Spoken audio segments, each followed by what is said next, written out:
Hello everyone, Nick here. So welcome to the second part of the creation of Seka. In this part, we will refine the sculpt and prep it for the export to Cinema 4D. So let's jump right into it. Now it's time to work on the subtools we created from our initial sculpt. Polish it. We will focus on how these shapes complement each other now. And you saw here right away when I used this move brush, I had issues with my mesh not being thick enough. So you can either work around that with backface masking, or with inflating, or using a higher extract value in the first place. Yeah, you see the problem here. It's all too thin. So I just inflated the whole thing because it's all very rough, and I'm adding details now anyway. So that's why you can also be like much more rough when you create that mask for the extraction. Because now in the cleanup process, you're free to do whatever you want, right? Whatever you want to achieve. Because you see it especially in the eyebrows. They're a big blob of something.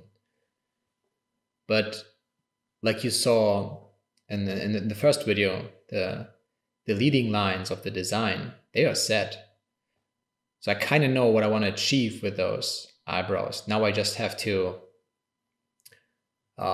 make them work somehow.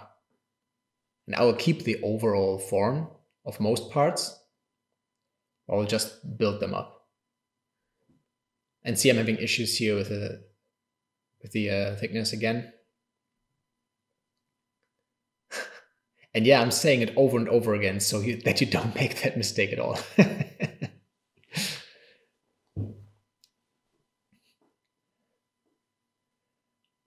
Now that's the trim dynamic. It's really good for polishing. Also like the H polish. But what I like about this 6 brush principle I showed you, like the brushes I use the most, is that you can do almost anything with them. And of course there are more brushes, and of course a lot of them that are really, really cool and make your life easier. But I think especially when you start out, it's really good to rely on a smaller amount of brushes and start to get used to them, mastering them first.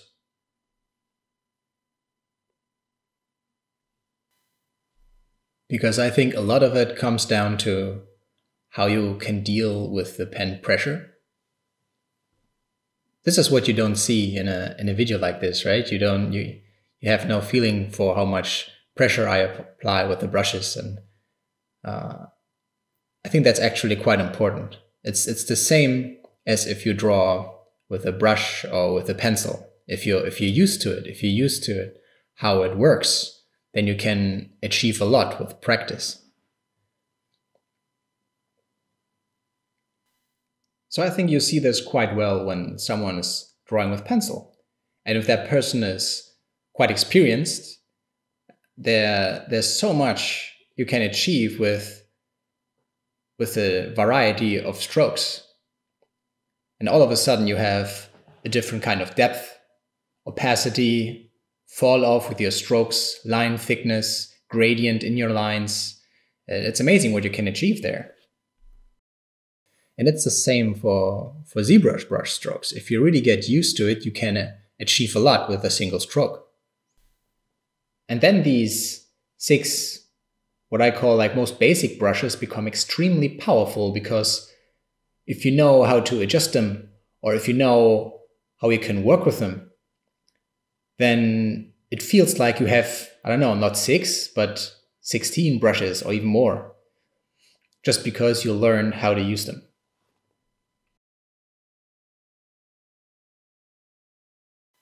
I really like this part of refining, because I think it requires actually less of your brain work. Before that, it's more concept and see what works together. But now I feel, and this is counterintuitive, right? It seems like most of the work is done now. But you know, in the first part, I drew these lines that define the design, and these lines overall don't change. And this is what it is about. And this is what actually takes more brain power, I think, to come up with that concept and make it work and not make it appear like totally random.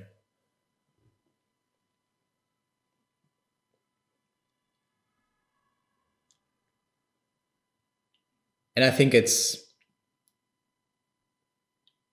also quite hard to learn how you apply a certain, how you find a design language and then how you apply it to the whole model. I think a lot of that comes with experience. And I think I have a lot to learn in that regard. But it's also like very, very interesting for me of how I can establish something like that. And I think most experienced artists, you know, they don't even think about it that hard anymore. But if you don't have that experience, I think it comes down to like setting rules for your design, deciding on what you find useful or what you think works, and then repeating that in your model so that it seems that it all belongs together.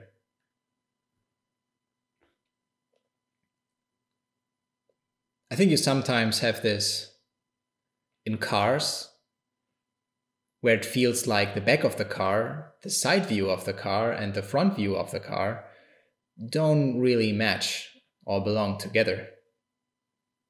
And maybe that is because different people or different teams worked on that.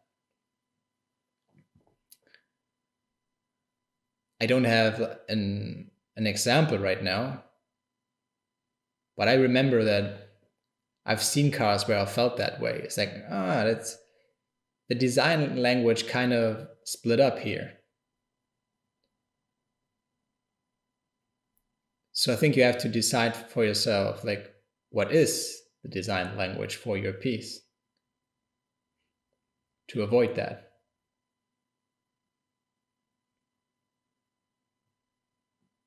And especially if you do projects like me right now, which only take like a couple of hours, then this kind of decision has to be made quite quickly. And I think that is quite hard without a lot of experience.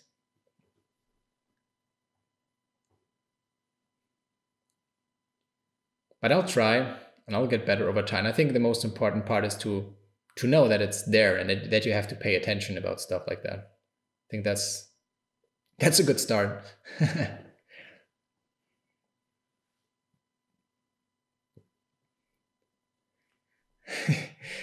So now it looks like he's smiling. He's so happy.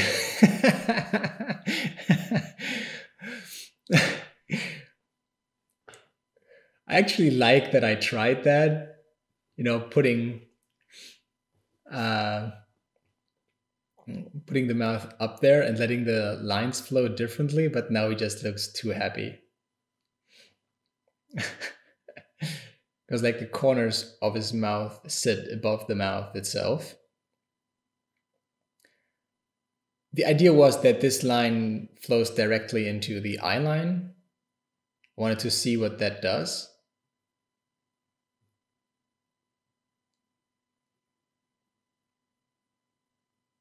And I'll definitely change it back. I think for some time I found it quite funny. But then it started to bother me and I removed it.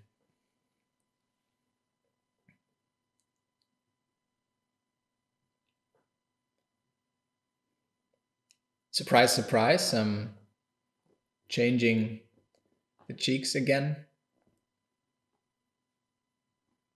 And thought if I could put some detail in there, but then I decided against it and I said, okay, I've got so much detail in like the middle of his face that I decided against it. And now I'm moving those, moving the mouth down. Yeah, now it works much better. I just love the move brush. Yeah.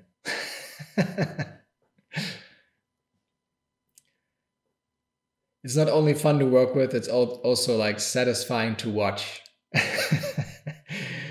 When you make these big changes, and I don't know, it just feels good. Maybe it's just me, I don't know.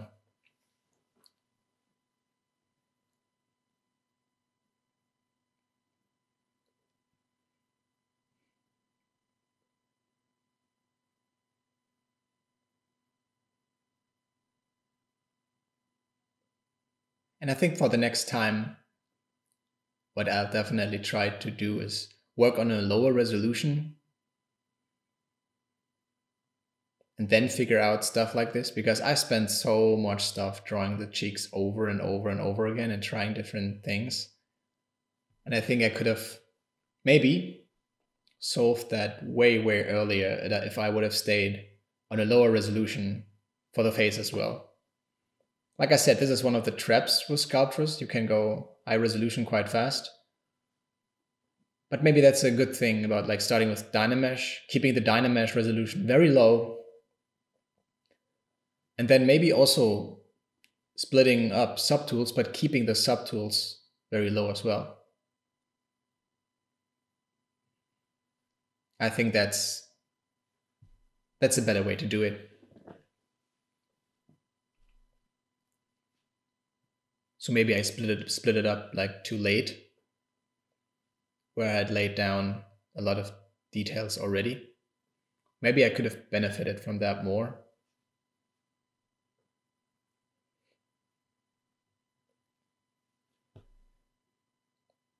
Yeah, so this side part is like the one that looks like so weird.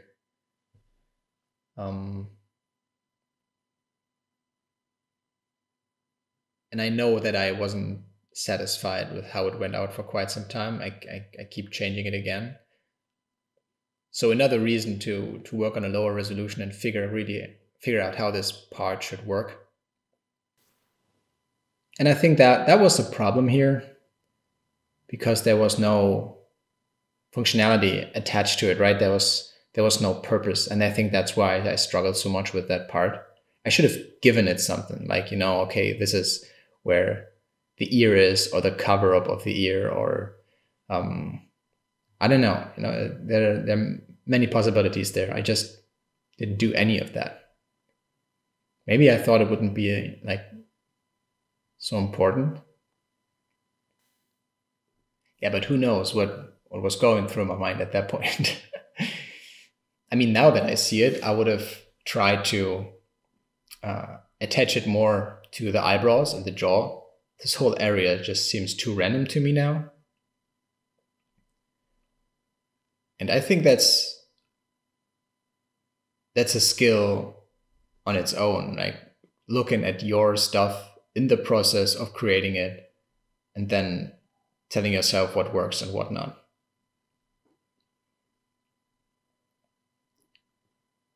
Actually, in my when I'm working on a project, I actually do that on purpose. I stop working,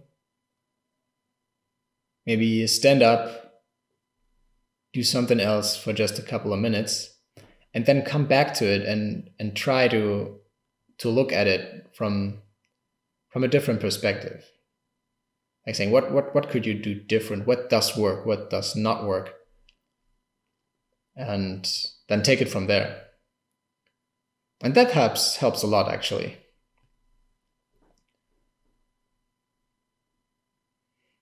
Being able to think, okay, what would other people say? Or would stand out? Is there something bothering me? Maybe there is something bothering me and I just didn't tell it to myself, So just changing the questions you ask yourself might have a big impact on your design.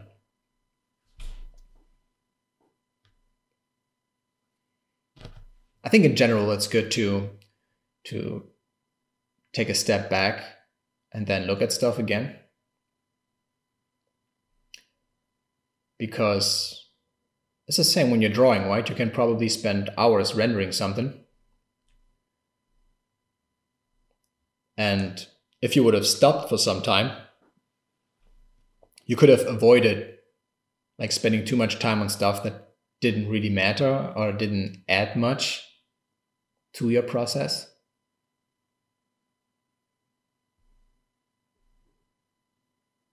And I think the same applies here. Trying to figure out what really makes a difference, what really changes your design, what deserves some more attention and what doesn't.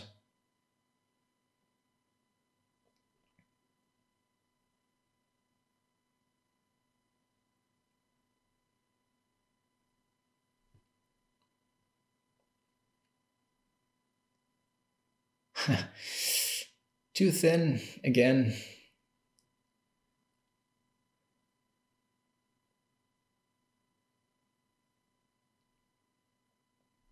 Yeah, so I just masked out the other part so I could use the clip brush more freely, and then I will just mirror and weld. And one of the reasons I spend so little time in the menus is I built some custom menus for myself, and you see them pop up here and there. So I just did like my own hotkeys, and I have all the most important tools, all the things that I use the most in those palettes. And they just appear for a second, I click what I want, and it's done. And that's a very cool thing about ZBrush. It's highly customizable. And you find a lot of tutorials on how to customize ZBrush. So I think I don't have to do that. If you're interested in my setup and me sharing it, just let me know in the comments. But I think in general, you should just be aware that this is something you can change, this is something that can evolve over time. And you should just pay attention to the tools you use most, you found like most interesting. And then at some point build your own interface. Build your own palettes you use most. So now I changed the head a little to avoid that it just looks like a big sphere. But then on the other hand, I don't want it to catch too much attention, because I want the eye to focus on the face, nose, mouth area. I mean, if this would be some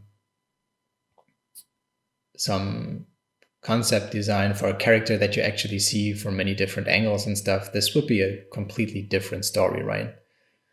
But for me, knowing that this will most likely end up as just a single image, and that's okay. So I would not like benefit much from changing a lot up there. The funny thing is that I think I even ended up putting some detail on the head because there was something missing.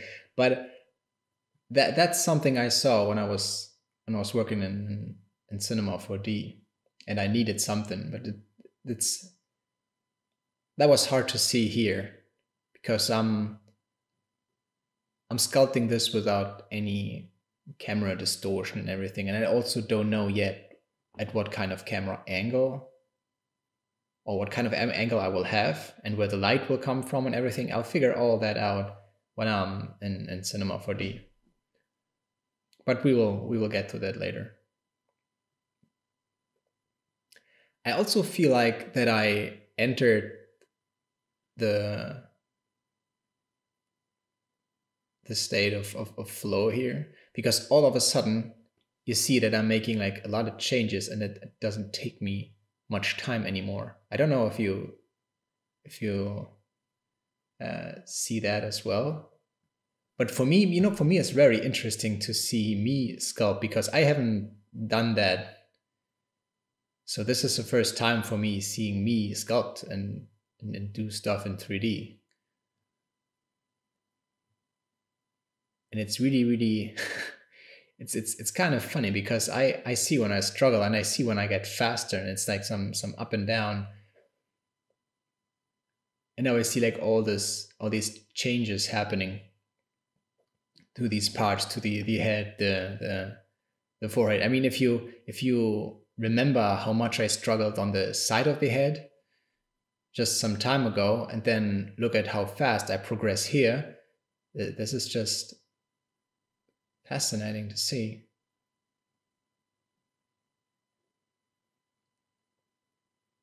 And again, it's a reason to just keep at it.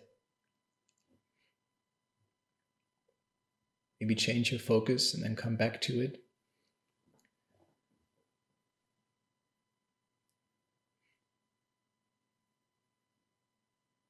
You see, I'm talking about flow a lot. I'm just extremely fascinated by how that works. How we can enter like a different state of mind where all of a sudden things appear easy, and all of a sudden what you have to do is very clear. And as if there's a plan already laid out and you're just following it.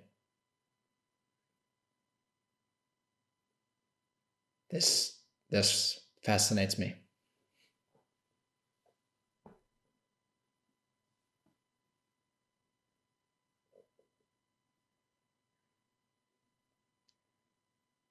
And this little red line you see sometimes when I'm drawing is called lazy mouse. So it allows me to draw straight lines easier. It's very, very powerful. It kind of averages out your stroke. And I don't know where that is in the menu. I have it in my custom menu. It's very, very powerful. There's also something similar for Photoshop. It's called Lazy. It's also a little program called Lazy Nezumi. Does the same. So if you ever draw something in Photoshop and you had to draw the same stroke over and over and over again, and it never really looked like you wanted, you might fall in love with that little program.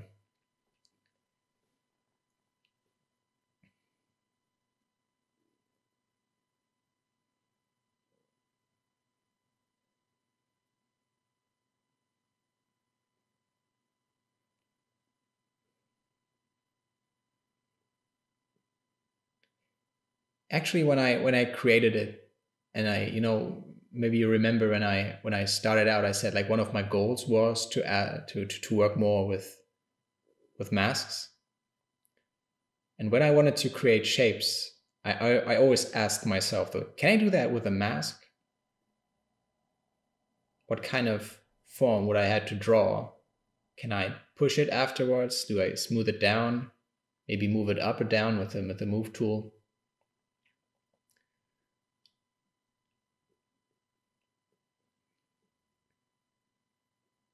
And I think that's also something that's interesting if you work like with less tools. If you have only 6 brushes, you think like, how can I achieve that effect with my 6 brushes? What can I do? Maybe it is, something I prepare with the move tool, followed by some clay, followed by some Damien standard to achieve a certain form. So out of restriction, creativity can show up and show you new ways to do stuff. So sometimes it might actually be good to restrict yourself and saying, can I do this with just these tools?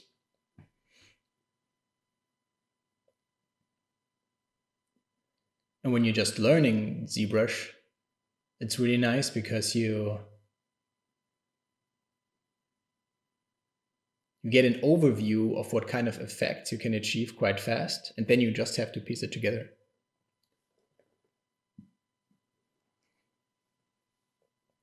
So now I haven't touched that part for quite some time.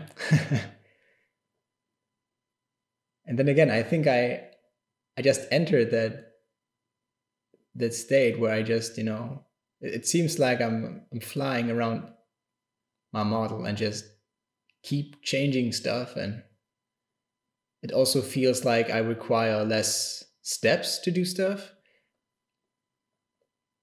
I remember when I was working working on the eyebrows,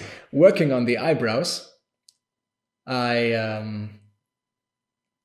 don't know, I felt so slow, like trying stuff over and over again, and I just couldn't get it to work. Then having, used to inflate because it was all too thin.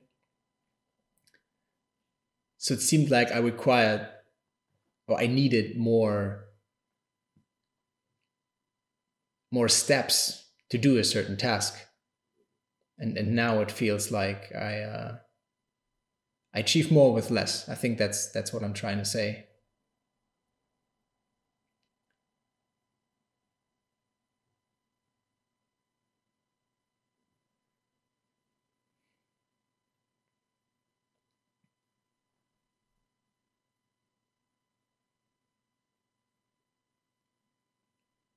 And I also like the idea that maybe,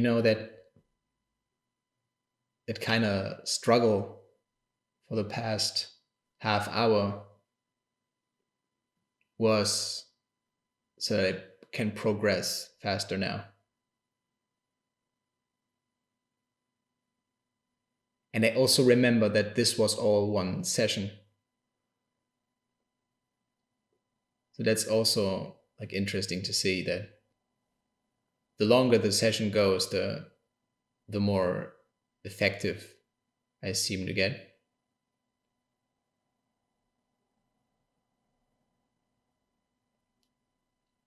And that would just add to like what I said earlier, right? That you need that time to show up, to start doing, and then at some point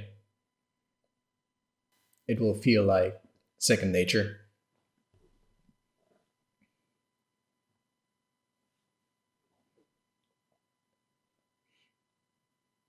And maybe it's also the time I needed to get used to all the tools again.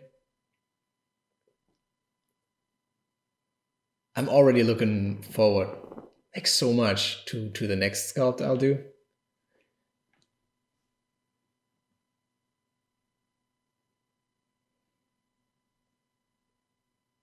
Because I have so much stuff I can focus on now, and that I want to do different, and that I want to improve and work on. And I don't know what the next post will be like.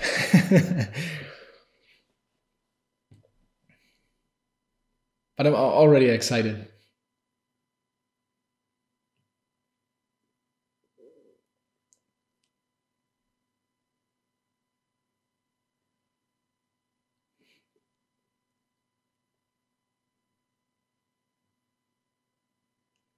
And I don't know why I did not use the solo function here, because I don't need the head right now, and I think it just makes sculpting like much harder.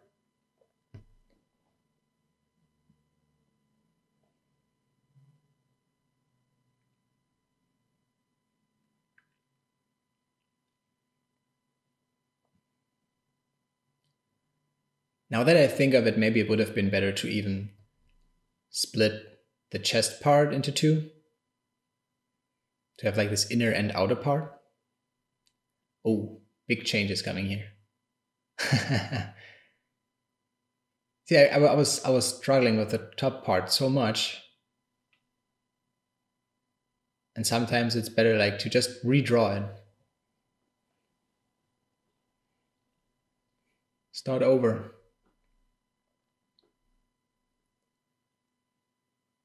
And then you start seeing opportunities you haven't seen before.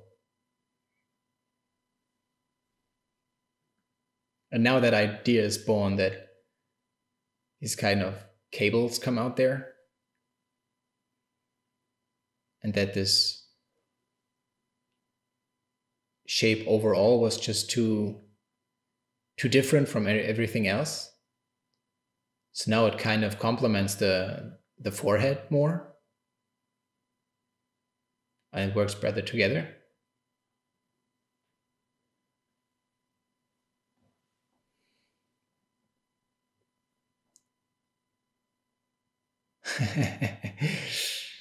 Oh, look at that. It's too thin.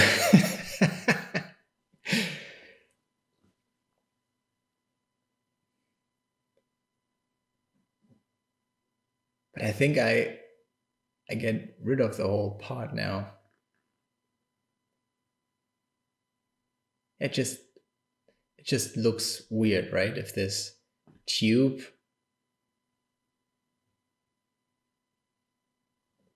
would start at the eyebrow. Just seems weird.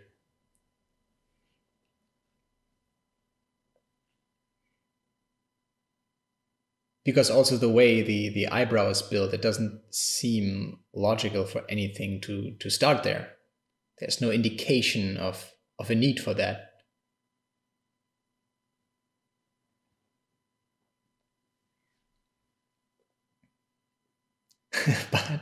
but I'm still trying to make that work.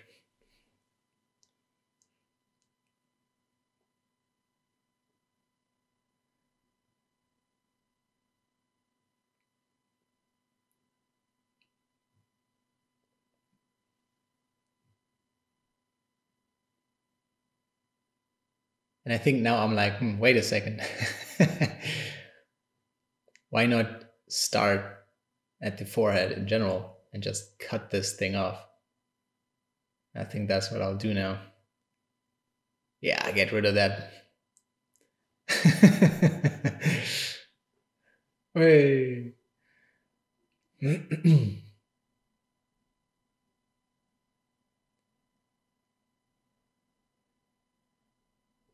Yeah, you have to turn off symmetry, or you will end up masking everything.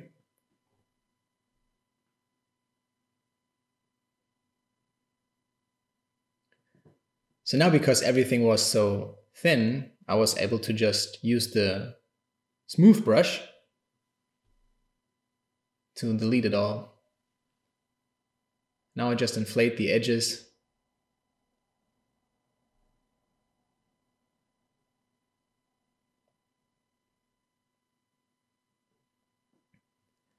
And then start over.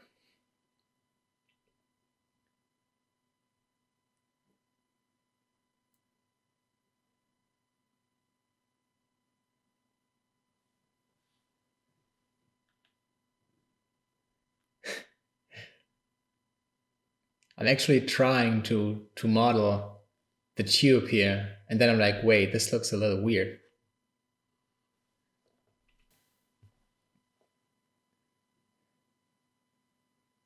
And then I'm like, what if there is a brush that could do that for me? Oh, wait, curved tube snap. Nice. Problem solved.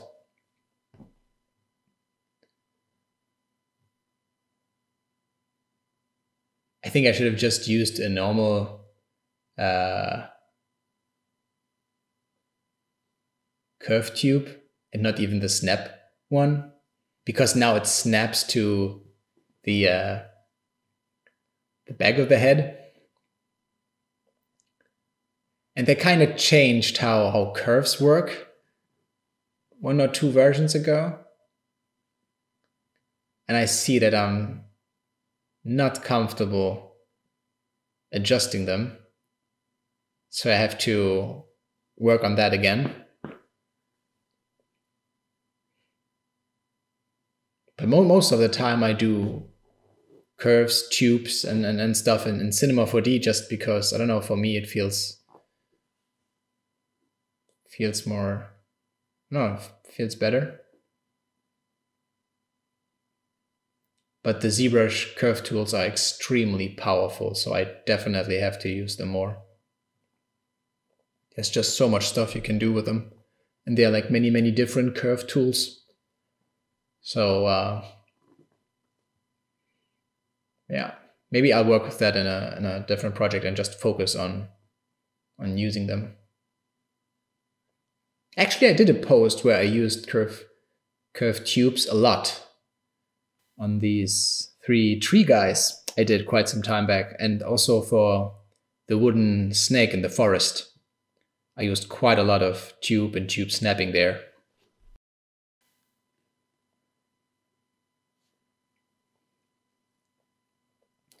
So I just increased the resolution to be able to move it better, to have more resolution.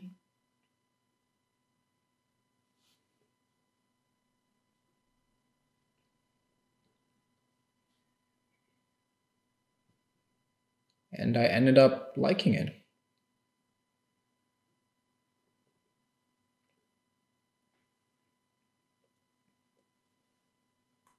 So again, this is quite a big change, but it does not change how the lines flow. Whoop, jumping to another part, the chin.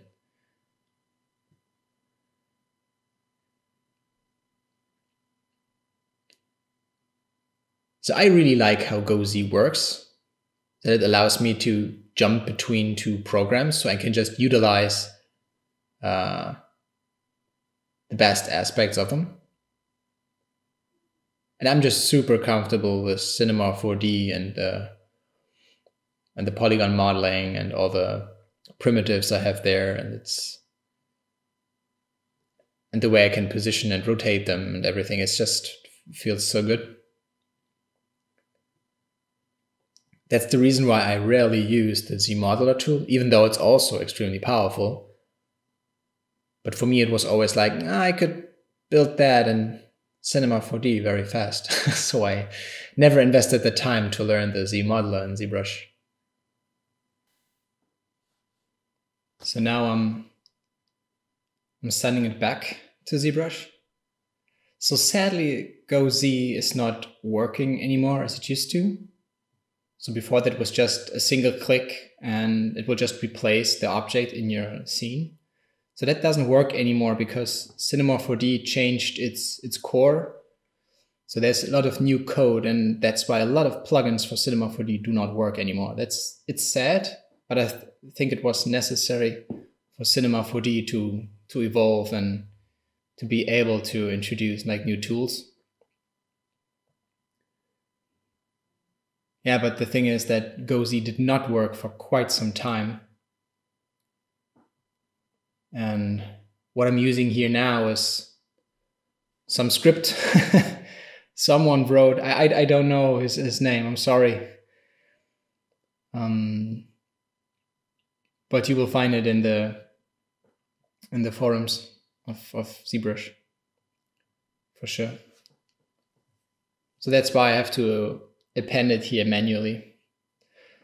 I really hope that at some point GoZ will work as intended for Cinema 4D again. It would just be like so, make things easier, be like a big quality of life change.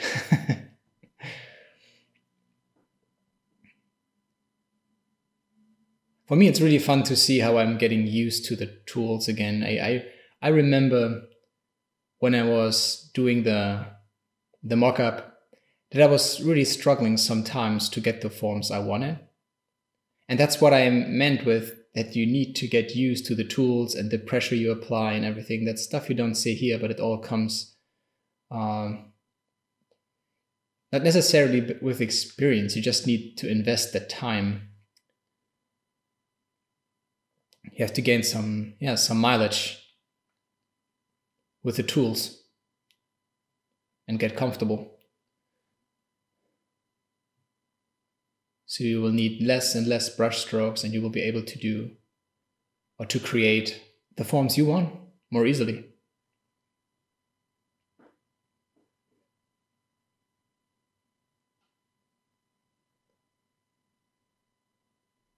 So I'm really happy that the whole creation process here finally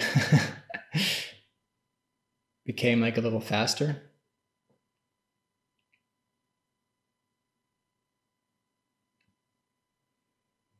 And you know, I I did not intend to, when I recorded this, I thought I'd do a time lapse, right?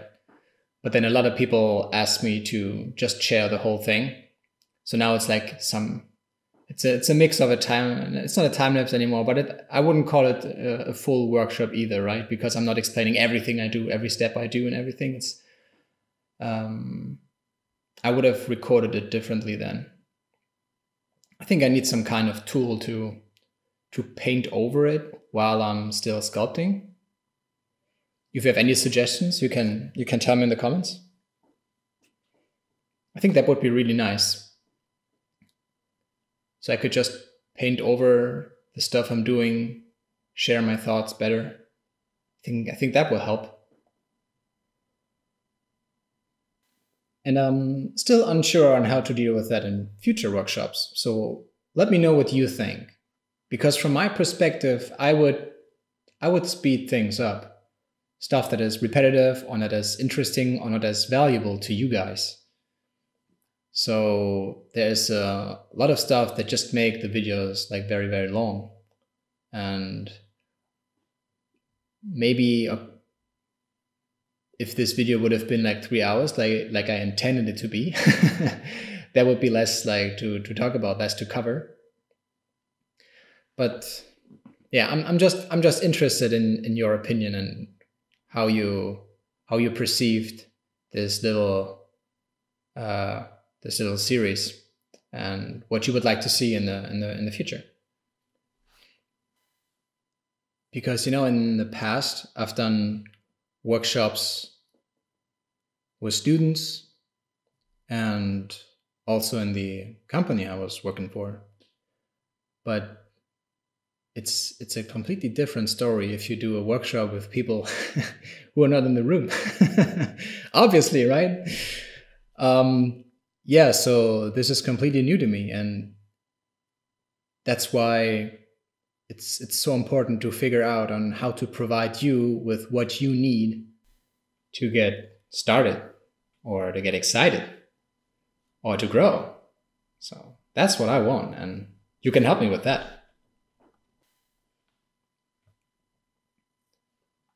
And I really like this little change I'm doing here right now. So he's getting another pair of eyes, or at least the mask is getting another pair of eyes. It's like another heavy accident. It kind of started when I highlighted what appears now as the upper lid with the standard brush.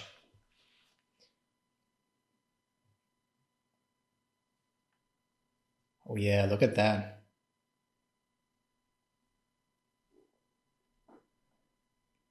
Kind of creeps me out to see like one pair of eyes closed, the others open. I think in the end I change it so that both eyes like light up. But at this point I thought this would be like scary. At least it's for me, kind of intimidating.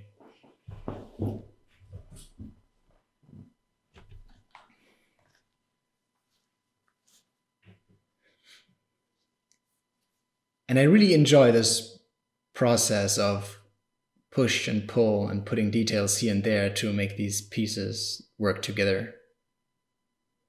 It's a different kind of puzzle solving. You know, at first it's about like the bigger picture. And then now it's more like adding that level of believability to it. It's not even functional, but just hints here and there to make it appear more believable.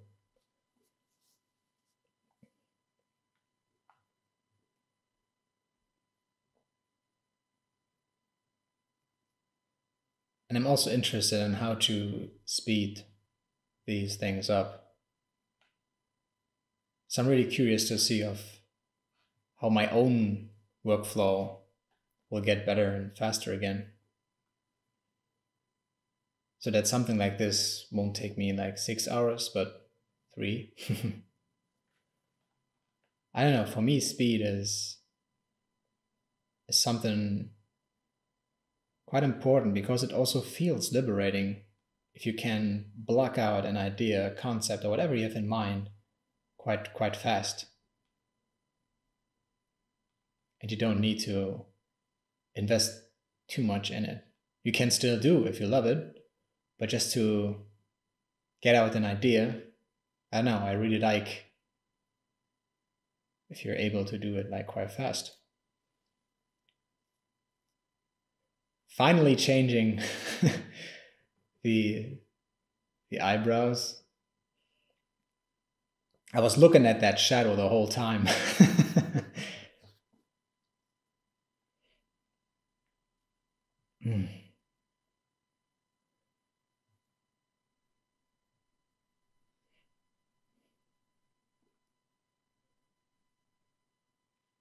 And yeah, I'm taking my time to do the voiceover now, but I already feel the excitement of wanting to create the next piece. So this is fun, but also hard because I have to wait a little.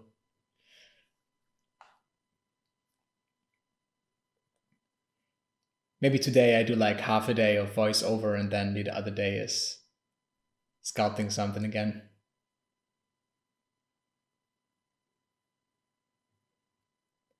Because yeah, like doing a voiceover for 6 hours of footage maybe sounds cool, but the thing is, like doing a 6-hour voiceover doesn't mean that it takes 6 hours. Probably like takes double the amount. Because sometimes, and I think that's actually kind of funny, sometimes I look at my stuff it feels a little mesmerizing, and then I end up not saying anything and just looking at my stuff.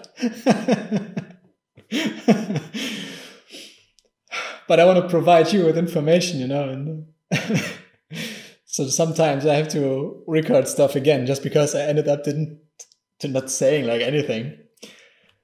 But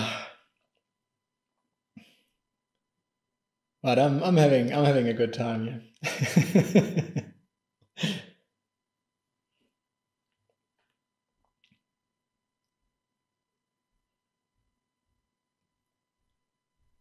So I put quite some time into that nose area because, like I said before, I think this is like the part people will spend the most time looking at.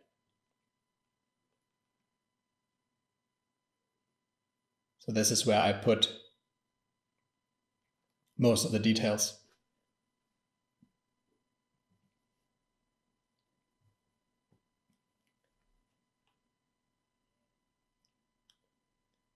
And I'm even feeling like the details I created here are like still secondary details. Not all of them, but most of them. I think I can go like way crazier with that. Like in a controlled manner here and there, and not all over the place, but I think it would really add to the believability of the piece if the details I put there are like had more purpose, you know.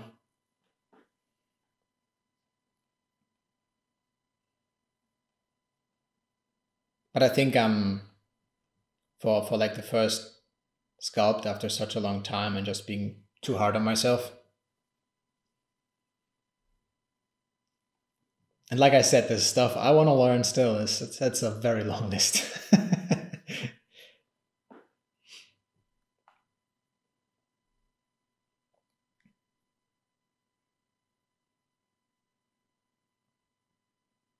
Yeah, but I intend to share that as well while I'm learning.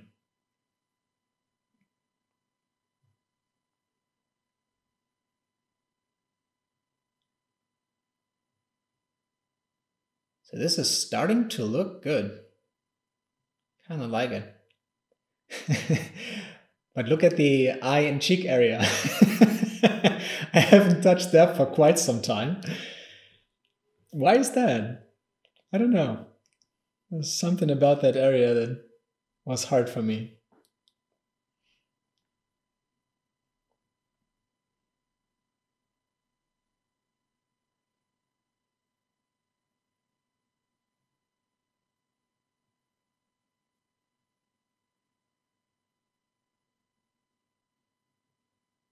And at this point, I always ask myself that, is this a layer of polish that you will actually see later in the rendering? Because when I apply textures and dirt maps and whatnot, I mean, like, I think I ended up in this situation like quite often where I modeled a lot of stuff and then with light and shadow and textures, it wasn't even visible.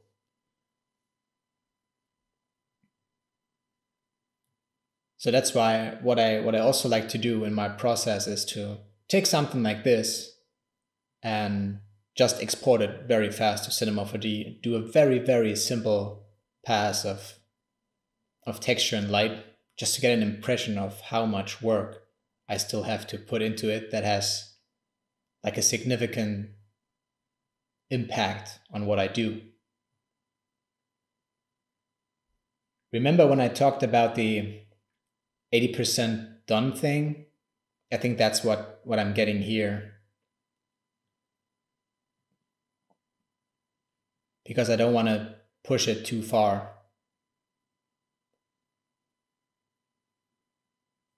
Without like anyone seeing it in the end, because it's a quite small rendering on Instagram, right? I mean, of course, I could just change the settings and render it out at a higher resolution. But the thing is, if you render stuff out at a higher resolution, you will start seeing stuff that needs more polish. And maybe for a rendering like that, I would have to put in another 4 hours of refining it. So that's something I want to focus on to get a better feeling for it, to really see what's necessary. Because I want my workflow to be intuitive and fun. And I think it might even be like the best way to do like more in Photoshop at the end. Like doing a detailed pass there. But I definitely have to work on my drawing skills then. I can draw a little. But at some point I was always in that situation where I'm actually just faster in 3D with what I want to communicate. I still enjoy drawing a lot.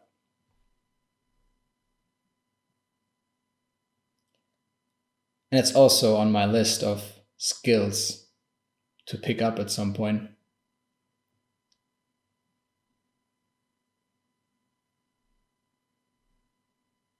I think it adds another layer of freedom to whatever you want to do if you have a strong 3D foundation and then can build upon that with good drawing skills. Because in the end, I don't care much if I draw stuff out or do them in 3D. I want to communicate something that's on my mind. I want to share it. Maybe it's just a model, maybe it's a thought, maybe there's a message to it. It depends.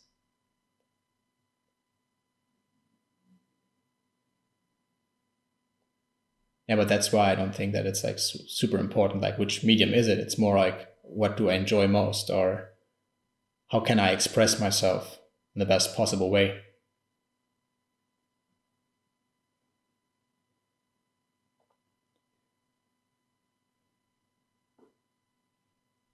Damn, that had that side piece.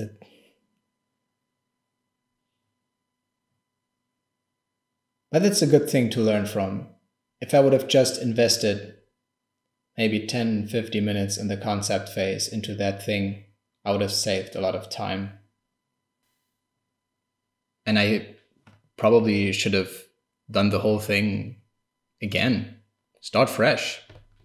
I mean, I don't have to stick to a certain concept phase, right? I should have just done it again and cleaned it up. Oh, wait, it's too thin.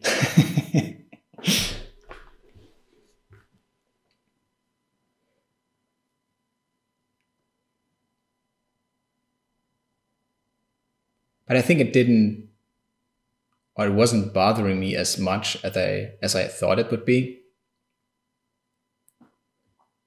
In the end.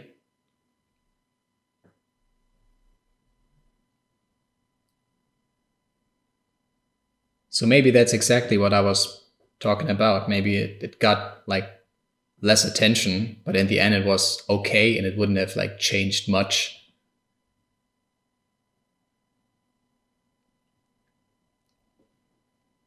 Because it gets like distorted so much by perspective. And the focus is not really there, so you don't pay much attention to that area anyways. That's a decision you have to make. I think it's an interesting point to ask yourself, like, what can you get away with?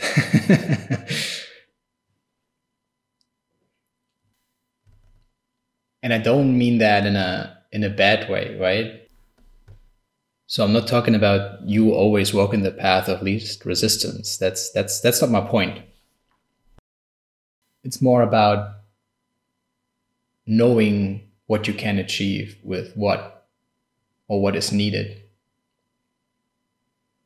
I mean, this is for me, this is for fun, this is artwork. But for a concept designer on Illustrator, I think it's very, very important what you can deliver to your client in what amount of time.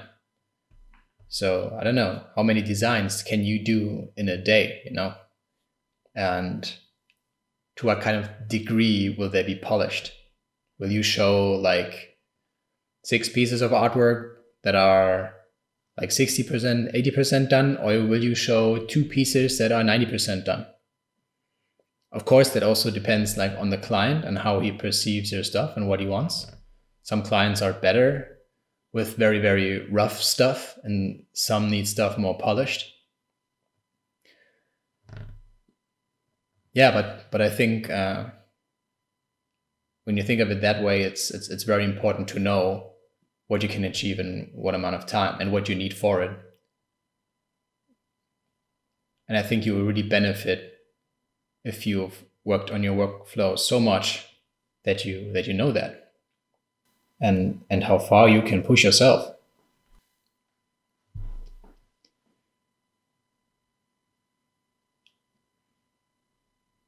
And I must admit, I don't like the side view of this piece. But I know what I was getting at, right? If you actually look at it from the front, then it's okay. It's just some visual noise, stuff's happening there, but you don't pay much attention. That angle, right? So you see stuff's happening, but you don't actually know what. So I like that change. Maybe not the best way to do it, but I think it's really good to have something that holds that tube and kind of puts it into a position.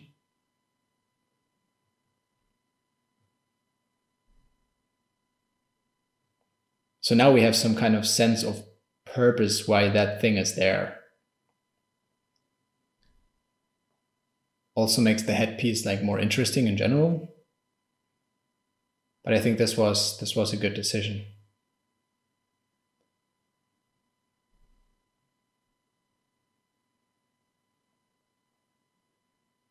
And that's what I was talking about. If I would have more stuff like that, then even though it's fiction, it seems logical that it is there. That would really help selling it even more. Selling the idea.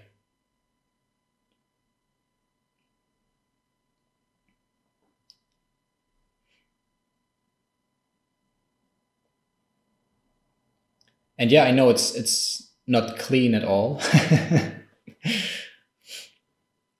And I think I'm not spending much time polishing it, because I think at that point I already know that I can. It's such a simple piece that I can rebuild it in Cinema 4D. So all I need is like an okay surface to start with. So later on I can just project polygons onto that surface.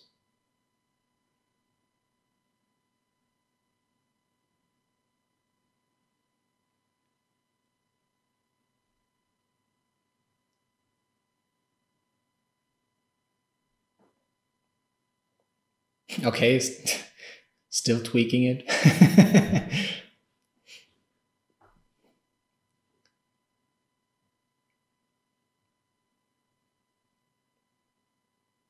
But this is probably something that, if GoZ would work better now for Cinema 4D, this is something I would have modeled in Cinema 4D right away with some polygon modeling. Or maybe I just have to give the Z remesher, not the Z remesher, the Z modeler another shot and see what I can do with it.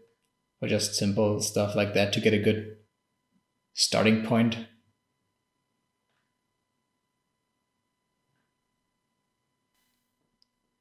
Because the result I got here is, I don't know, simply doesn't look good. And I think it's again easier to just probably build an object that has more volume to it and then extract that part. I think that's actually easier to model, easier to do, and it looks better in the end. So now I'm further tweaking that upper part.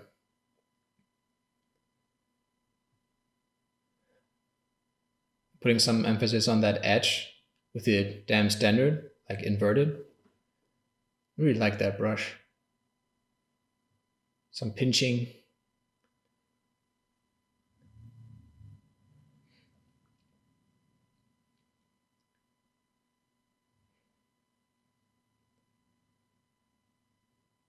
And I think I didn't put much on that part because I knew you wouldn't see a lot of it.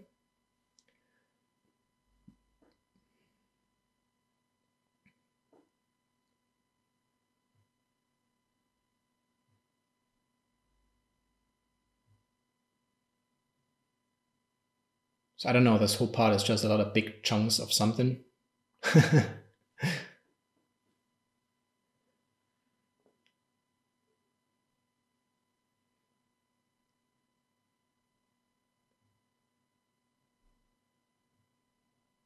I think the whole modeling process would have benefited a lot from me using AccuCurve on the move brush, because now when I move stuff around, it doesn't really move to a specific point. So a lot of these edges are not sharp. I think I'll pick that up in the next video I'll do, because it's very, very, very powerful and it's easy to do. You find that under, I think, the brush menu. I think that is something I would have needed. That would have made my modeling process so much easier.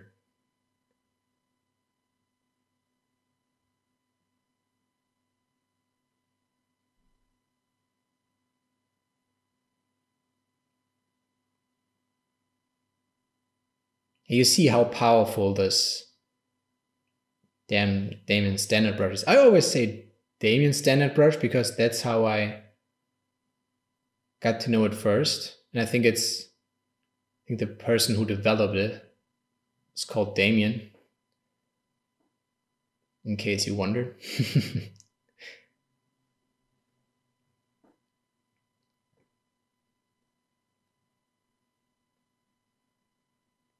And it's just so powerful. It's so easy to put in detail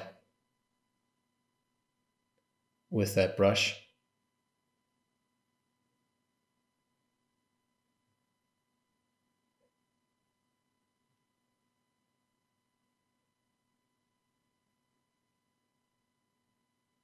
I think I also have to utilize the polish brushes more, like the H polish. Because I think I ended up doing this part in Cinema 4D.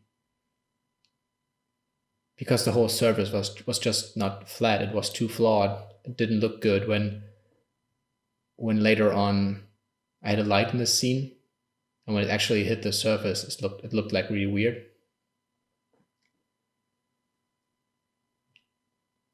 So I can improve that.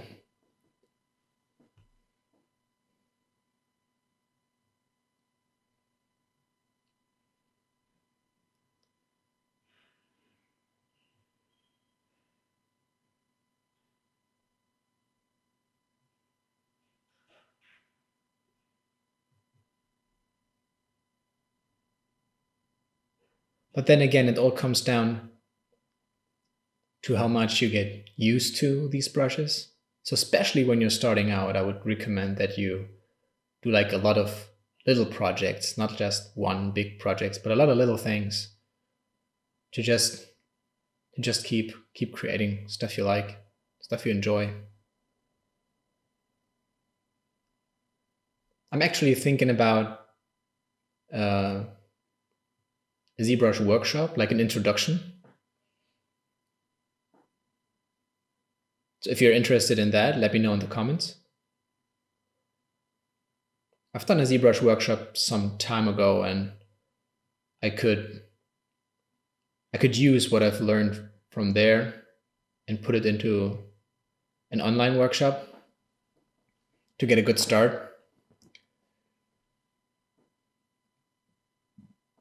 Because I feel like the problem most people have when they learn a program is to bridge that crucial gap of being a beginner and being an intermediate. As an intermediate, you can probably help yourself in a number of cases. But I think the most devastating part to learning is when you get lost and you don't know what to do anymore. And I think when somebody learns a new software, you get into that part where you're lost, and I don't know, it can be little things.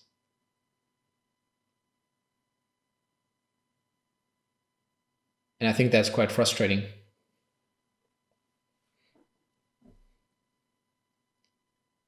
And that's what I want to achieve. I want to provide you with a resource to bridge that gap from beginner to intermediate.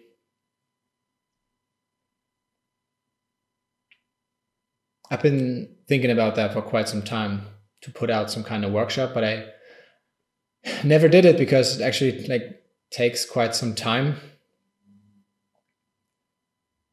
And of course, some people said they would be interested in it.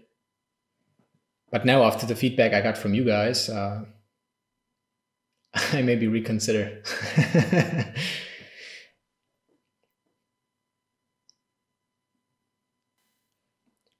So, do you remember when I said that I do not need any details up there?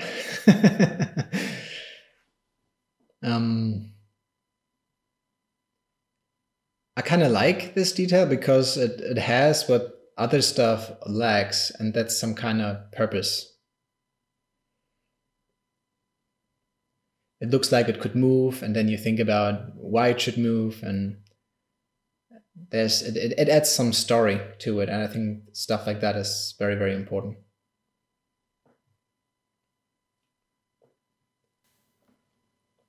I really like to actually think about it that way, that every piece, every part kind of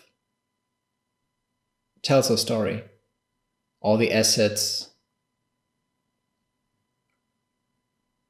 every armor piece, every bolt that is somewhere, every piece that could move.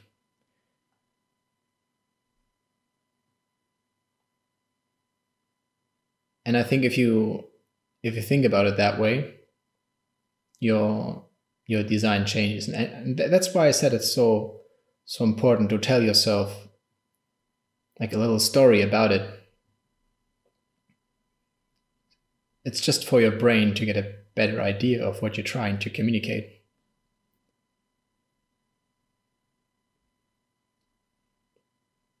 And especially if you working for a client, then you of course have a design brief, and then these ideas are like much more clear because they've put more effort into explaining to you why that is. Or you should come up with stuff like that to really flesh out a character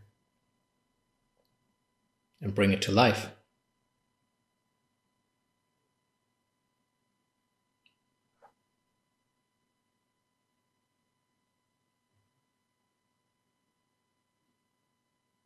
So even though it's just a little image,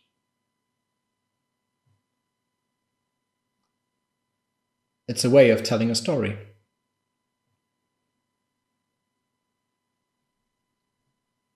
Some people might perceive it different, but I think if you have done a really good job, then it will be very clear what you were trying to communicate, and people have the same idea about it. And when you watch movies, you see stuff like that all over the place, right? Very simple, good guys all in white and bad guys in black. Or if you look at the good guys, their stuff probably looks more elegant, more calm. And the bad guys, their design is more aggressive and barbaric and threatening, combat ready, offensive. And I really like, I think it was Guardians of the Galaxy, Part 1. And there's this scene where the planet has to defend itself against an alien invasion. And the enemy ships, they are black and red, look very aggressive, have spikes on them, and there are many, many, many of them. So it's like a swarm, which is appears more threatening. And then the planet that's defending itself has these star-shaped fighters, and they are in gold and blue, which looks very heroic. And then to fight against this opponent, they form this blockade, and it's all a team effort. They all work together, and this giant ship just tries to, the giant enemy ship just tries to burst through it. Like, that very, I really like this scene. It's I think it's really, really well done. The story really well told. And yeah, the design aspect of it just brilliant. And for me, this is something that I always have on my mind, that I want to work on continuously to get a good feeling for it. And I think a lot of it comes with experience. Because when I was doing, I think it was at ArtStation, some workshop at ArtStation, that's what most professionals told me. They don't think about stuff like that anymore.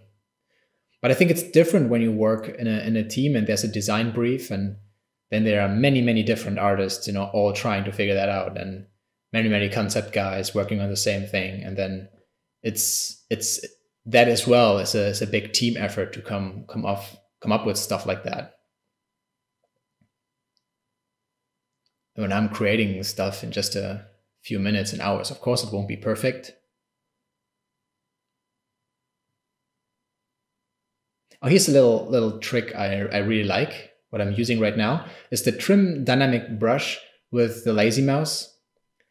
So I can just like flatten a little edge, and that gives me the effect of a chamfer. I think that's some nice little detail. you can barely see it, but it will be really, really nice later on when light hits the surface.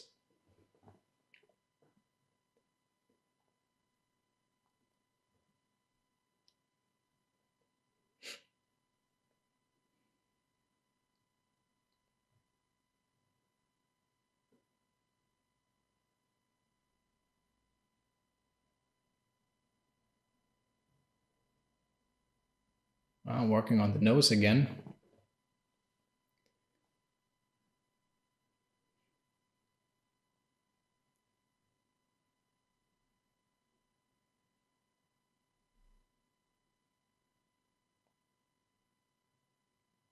And you see how the steps I do are also like very, very alike. So right now it's a lot of polish, a lot of trim and edge polish, and then just like very fine lines with the Damien standard, either positive or negative. Lazy mouse applied, so I get these very clean edges.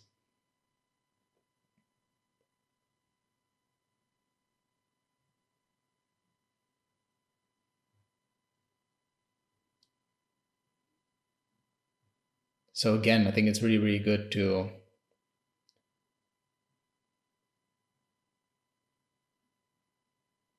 kind of do the same actions and group them, and that's what I'm doing here. And then get your model, your whole model, to the next stage.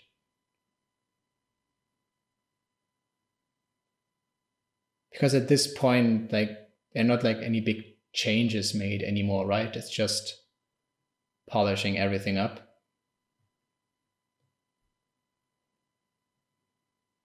Except for the eyes and the cheeks, which I've changed over and over again. Yeah, but here again, see, using the lazy mouse feature with the Damien standard to clean up those lines. Yeah, then I saw that I didn't have like enough geometry, so I'm using the clay and smooth. Maybe I could have also used the inflate there. And see, now I'm trying to get that edge like sharp, but it doesn't look like a little spike. And that's the effect you can achieve with the AccuCurve function. I think it's under when you get the move brush, and then it must be under brush somewhere. You can probably Google that. I don't know right now. I had it in my personalized interface. I don't have it there anymore, so I have to adjust that because it's a very, very nice little feature.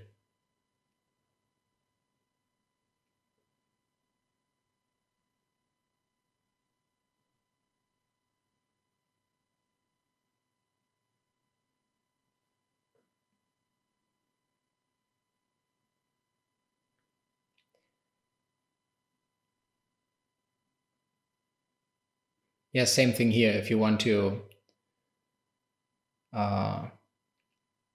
polish like a big piece like that, maybe it's better to split it off and reduce, maybe even reduce the amount of polygons with Sculptris Pro and a big mesh or Dynamesh or many options there.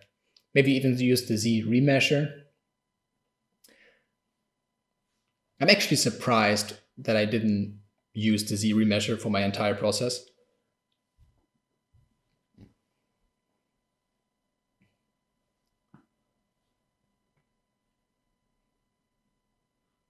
Guess I wanted to just use Sculptris Pro and then export it later and then just use a decimate mesh function. I think that's what I did.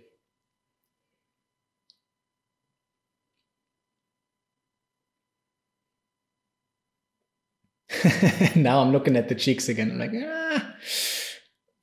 still not what I want. Because now that everything looks so cleaned up, and I got a lot of details on the chin, nose, mouth, I think I want these cheeks to be like the eyebrows, you know, a little more calm, less details, more areas of rest for the eye.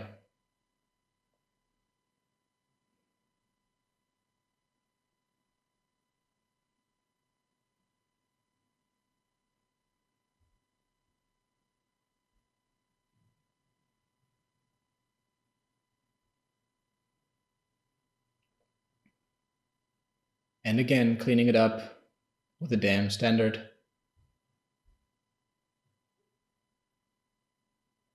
With that lazy mouse. To get the lines I really want.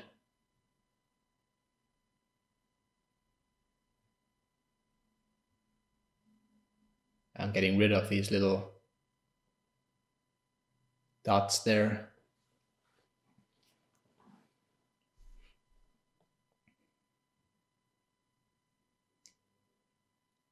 And I want to polish it, but as you see, like on the edge, yeah, exactly there, the surface breaks up a little and it needs more volume. So now I'm using the move for that exact reason.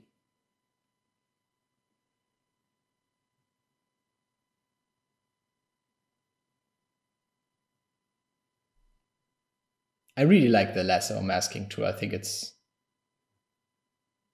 one of the most effective ones.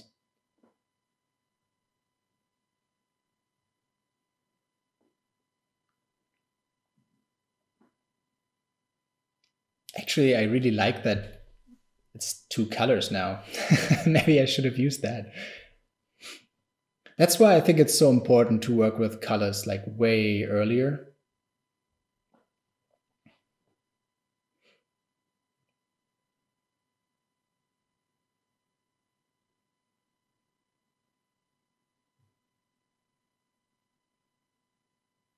But I think it's also good to, I mean, of course you can write down a lot of things you want to improve on, but then on the other hand, it's nice to, you know, take it one step at a time. You don't have to improve everything at once.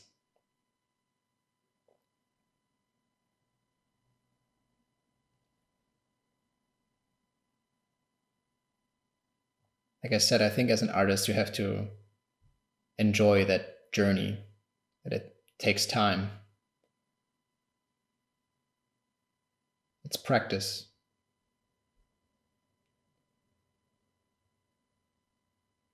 And I think also that's how you can overcome plateaus. So times where you feel that you don't improve anymore.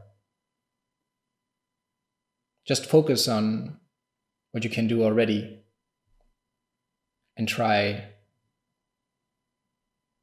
to get really, really comfortable with what you've learned. And I think that allows you to make it to the next level. When everything you've learned on your plateau, let's say it like that, becomes like a foundation.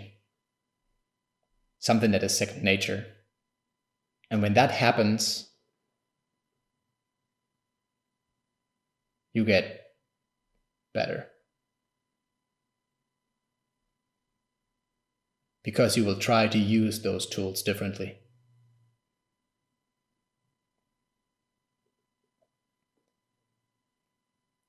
So I think maybe sometimes it's the wrong way to just learn something new, because when you learn something new, of course, your learning curve at the beginning will be like very exciting because you learn so many new things, right?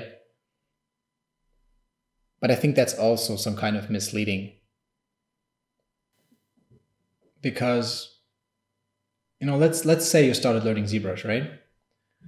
And then at some point you feel like you're not improving anymore. So you learn another 3D program just to, you know, mix things up. And then at first it's very, very exciting because this program has new features and you do lots of tutorials. But then you'll reach that point where you're not improving again. And when you reach that, maybe the tools you've used before in ZBrush, you're also not as comfortable with anymore because you spend so much time in the new program. Then you go back to ZBrush and spend some time there. And the tools you've just learned in the new program, they are not, they don't feel natural already. You've learned them, but you will forget them very fast because it's the knowledge is still like so new to you. And then you end up in a situation where you got worse in your ZBrush skills and you forget what you just learned in a new program. So that's what I mean by it can be misleading, because you just changed your focus, and then at first it seemed like you've learned a lot, but you actually forgot a lot.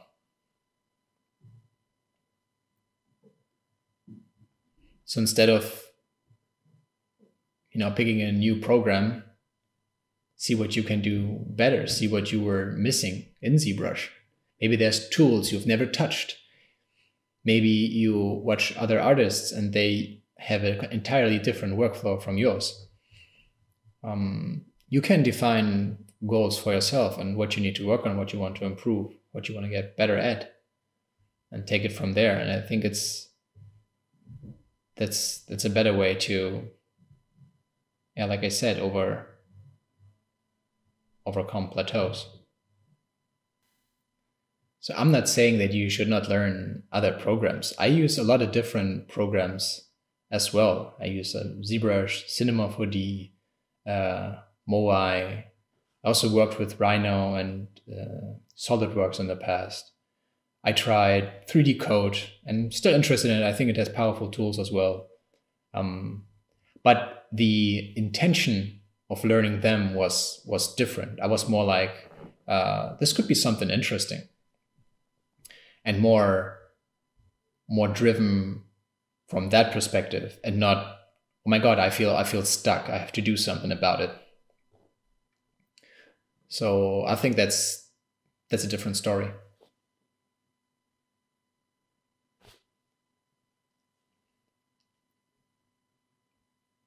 But if you're feeling stuck and you don't know why, there can be many, many reasons for that. And it also depends on what you want to do and what you want to learn and what you need to focus on. Is it your visual library and you need to know more? So you need more reference, or is it anatomy stuff that you're missing? I also need to work on my anatomy, but I know that, and at some point I will focus on that. But for me, it's like I'll focus on one thing, learn it, get better at it, and then I try to keep that knowledge by practicing it, and then I move on to the next piece, to the next thing I want to learn. Because if you just jump from one to another, you probably won't keep it. I'm not saying that you won't keep it, but that's how it works for me. For me, it's better if I focus on something and then try to really embed it in my workflow, to really get comfortable with those new tools. And then I can move on. It's the same with reading books. There was a time where I was reading, I don't know, 4 books or so a month on my way to work. And then I figured out these books, they weren't novels or something. They were all like knowledge driven, I wanted to learn something from it. Lots of personal development stuff. And the thing is, I read so much and realized that I couldn't keep like most of it. because there was so much input and my brain needed time to really work with that.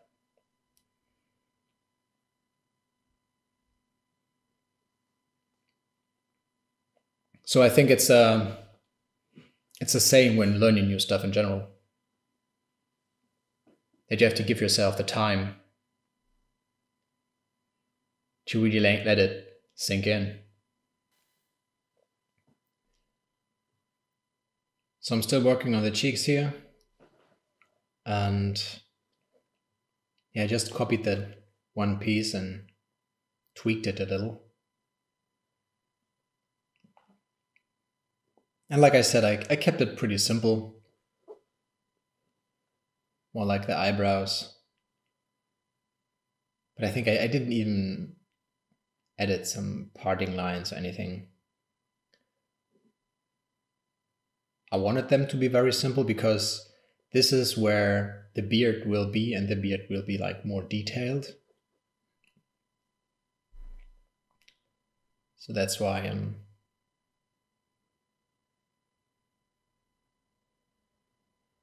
keeping them that way.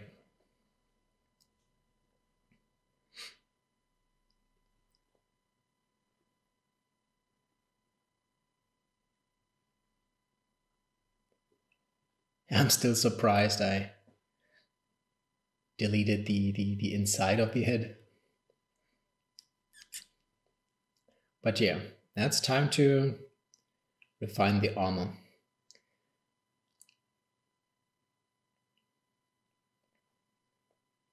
And if I would redo it, I'd probably split that inner part out as its own subtool,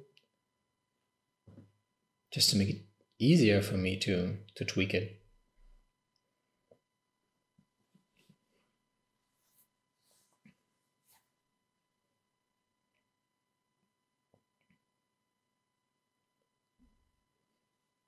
But overall, I think I'm not touching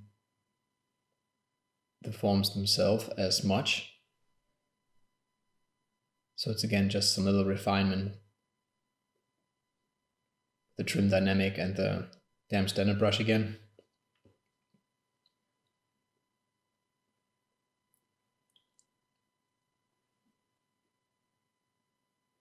And when I'm cleaning it up, you see me using the move brush a lot to make all those lines straight, kind of.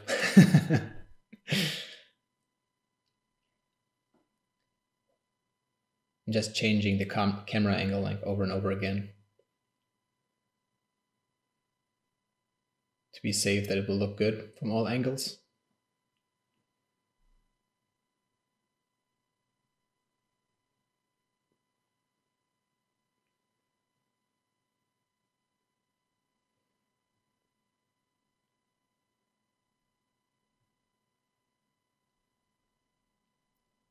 So this is a very, very easy way of getting some details done.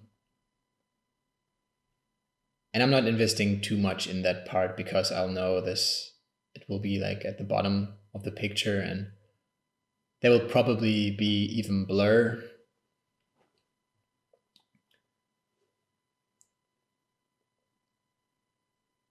So all the details I would put here would be like barely visible in the final image.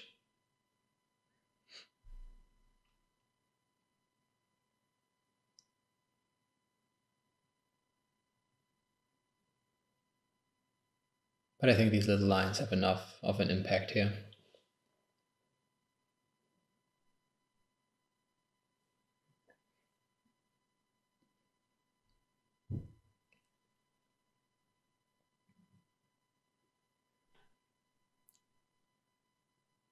And I think now that I look at this edge of the middle part, the edge is actually like too strong for my taste.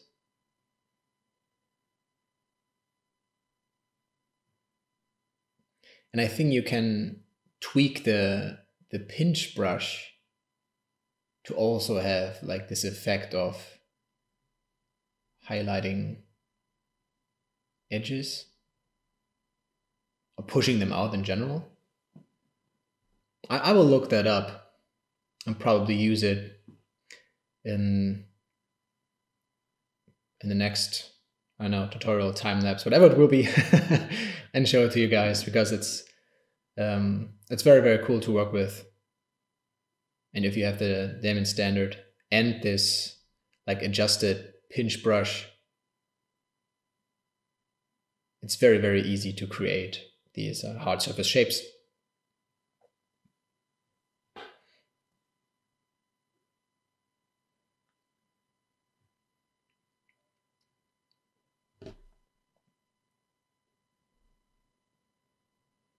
Nope, for some reason my pressure wasn't working properly.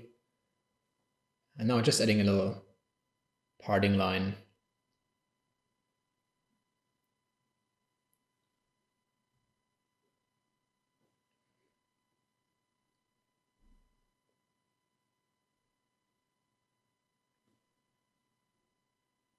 Just to indicate that it consists of more parts, but this is really just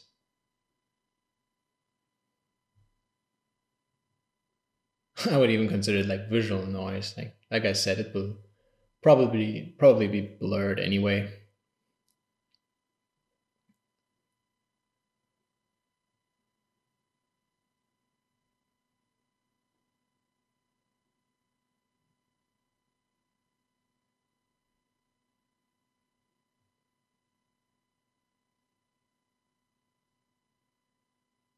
And I don't know about you, but I really like watching this lazy mouse strokes. They're so clean. It's just, I don't know. I could watch that before going to bed because it calms me down.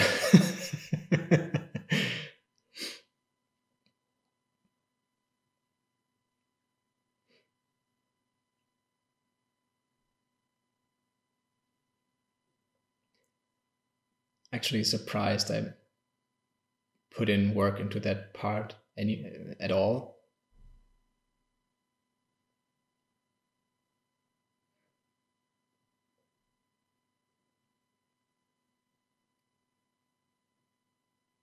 But I think it's good to, I think the idea was for me to just give myself the possibility to be more free with a camera angle I choose later on. Would be pretty bad if then all of a sudden there is some part of the armor visible that just looks bad, and then you have to play around that.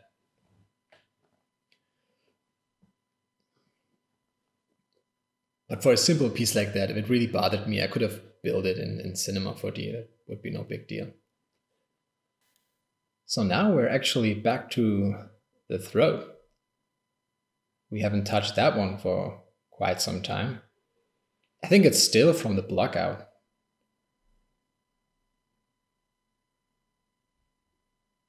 And I wasn't really sure what to do about it, but I think I was, yeah, now I made the decision that it's definitely like some cover up, either a suit or just to hide the pieces that are below it.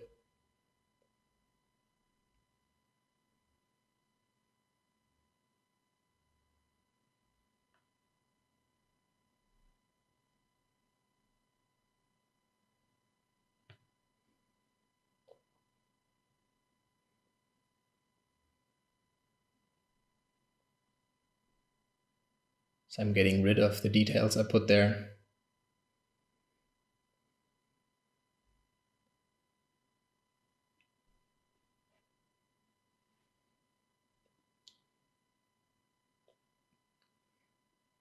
Now I'm using this standard brush to add some wrinkles. I think I should have used the standard brush for that, because the Damien standard is too sharp. It's a very sharp fall off.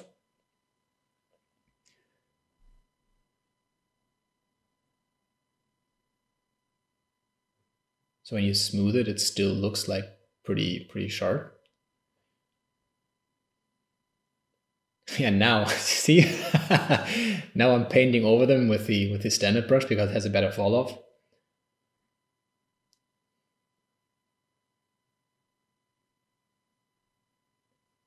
my fold sculpting is not quite good. See, it's another thing on my list. But I also really want to play with, or want to get into, Marvelous Designer. It just seems to be like too good to ignore. So there's definitely tutorials for Marvelous Designer coming, or workshops at some point, because I'm just super excited to try it.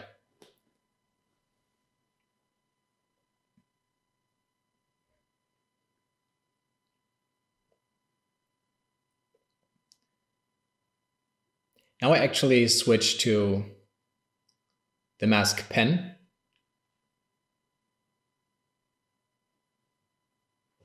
And I think I wanted to use mask pen also with lazy mouse, but that's not possible. So if any of you know a way to use the mask brush with something like lazy mouse, then let me know.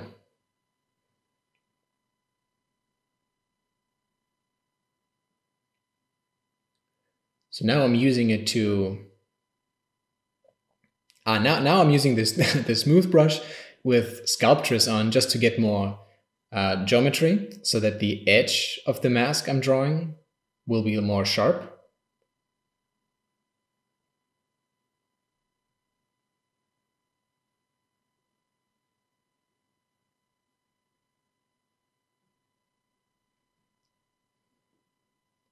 And there you see that was actually just these lines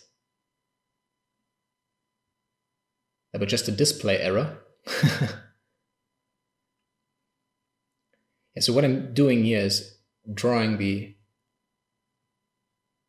outer edge of that fabric.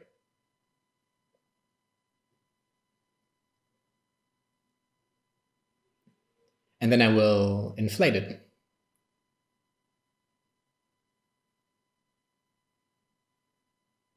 Tried inflate balloon. It has another algorithm to it, but I like to inflate more. I probably could have pushed that edge harder. It's barely visible. Yeah, I definitely should have pushed that harder. It's too tiny.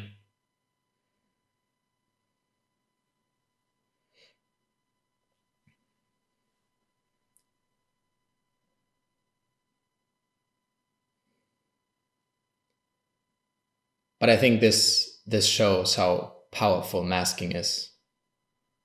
And like I'm just barely scratching the surface here. So I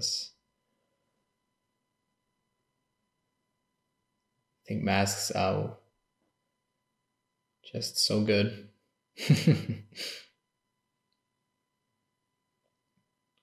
So I'm just pushing them out with the move brush. And if you hold Alt while using the move brush, it will move along the normal. So it's really good to push stuff in or out.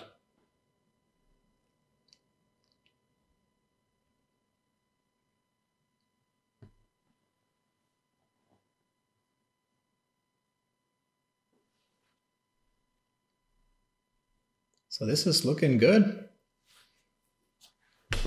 And I'll actually pre-process all now and then use the decimate. For some reason I couldn't use a pre-process because some of my subtools had the same name. So I actually went in there and named them all properly. Which is definitely good, because when I export them to Cinema 4D, I'll have all the names. And keeping your subtools with names and a good hierarchy is always something nice to have. So when I'm working in Cinema 4D, this is very, very important to me, like to keep my objects like properly named and with a good system behind it. In ZBrush, for some reason, not for some reason, I know the reason, it's just less tools, less objects for most of the stuff I do. So that's why I'm not that strict with naming the tools, but you should be. It's a good habit to have. Yeah, in Cinema 4D, you just have so much more objects, and that's why it just makes sense. Like, it would actually slow you down if you wouldn't name your objects, so that's much more important there. So that's the last piece that needs a name. And I think we forgot a line on the armor there. So yeah, I'll go back and just finish this up. Again, by using the ambient standard to get that nice edge. I actually decided to put like a little corner there. And then cleaning it up with a trim dynamic.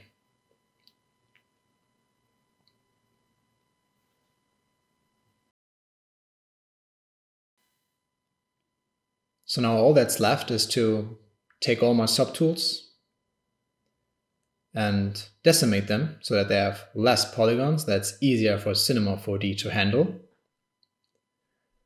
And then we're done. So this was part 2. So I am really, really curious about your feedback. Definitely let me know in the comments. If you have any question left, same, right? Don't hesitate to ask. I hope you enjoyed that second part. If you liked it, hit that subscribe button. Thanks a lot for following along, and see you in the next video.